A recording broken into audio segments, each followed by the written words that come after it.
Magandang hapon sa ating lahat. Narito ang ating weather update. Muling patuloy na lumalakas ang amihan. Kaninang umaga, ang amihan ay naapektuhan ang Northern Luzon. Ngayon, umaabot na sa Central Luzon kasama ang Metro Manila. Yung easterlies ay nakikita, patuloy pa rin ang epekto nito sa lalabing bahagi ng ating bansa. Kasama kababayan po natin sa Northern Luzon, Central Luzon, kasama na rin ang Metro Manila, inaasahan po natin ang malamig na simoy na hangin. Pero sa Visayas at Mindanao o sa lalabing bahagi ng ating bansa, dahil sa easterlies, patuloy pa rin tayo makakaranas ng mainit na panahon. Wala po tayo na mamonitor o na binabantayan na low pressure area o bagyo sa loob at sa labas ng ating Philippine Area of Responsibility. Sa susunod na 3 araw, inaasahan po natin ang patuloy na epekto ng northeast monsoon at easterlies. Sa mga araw na yon, magbabalik ang shear line. Bukas, ang amihan ay inaasahan po natin ang buong Luzon na maapektuhan nito. Kaya, makakaranas ng maulap na kalangitan na may mga mahihina hanggang sa katamtamang pag-ulan sa Cagayan Valley. Samantala, sa lalabing bahagi ng Luzon kasama ang Metro Manila, ay makakaranas ng maganda at maliwalas ang panahon, maliban sa mga isolated na pag-ulan. Asahan din ang mga isolated na thunderstorm sa mga kababayan po natin sa Bicol Region. Dapat tayo sa Visayas at Mindanao.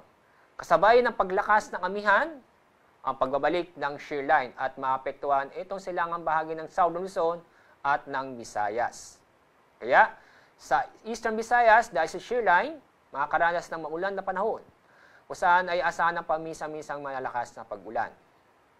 Kaya sa mga kababayan po natin, sa Eastern Visayas, mag-ingat po tayo at maging alerto dahil sa mga pag-ulan, lalo yung malalakas na pag-ulan na posibleng magdulot ng pagbaha o paghuna lupa. Sa mga kababayan po natin sa Davao Region at Caraga, dulo po yan ng easterlies. Bukas, asahan natin ang maulan na panahon, kung saan may inaasang pamisa-misang malalakas na pag-ulan, kaya may tsansa o may banta ng flash flood o landslide, kaya mag-ingat po tayo at maging alerto.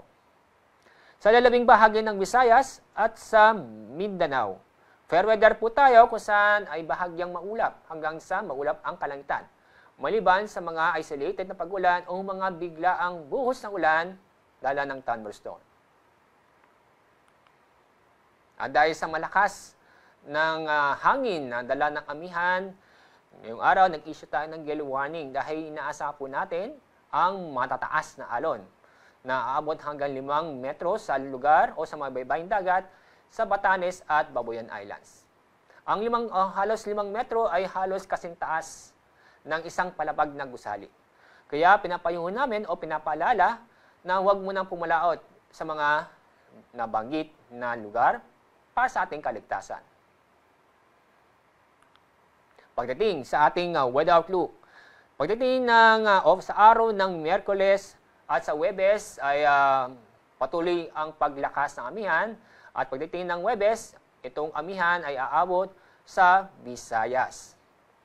Tulad na sinabi ko kanina, ang paglakas ng amihan, ito ay patuloy pa rin o nagbabalik itong epekto o yung shear line.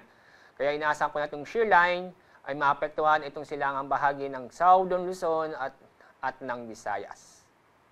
Ay kasama rin po itong parte o northern part o northeastern part ng Mindanao dahil sa shear line. Sa mga kababayan po natin sa Metro Manila, inyong makikita sa susunod ng 3 araw, maganda at maliwas na panahon.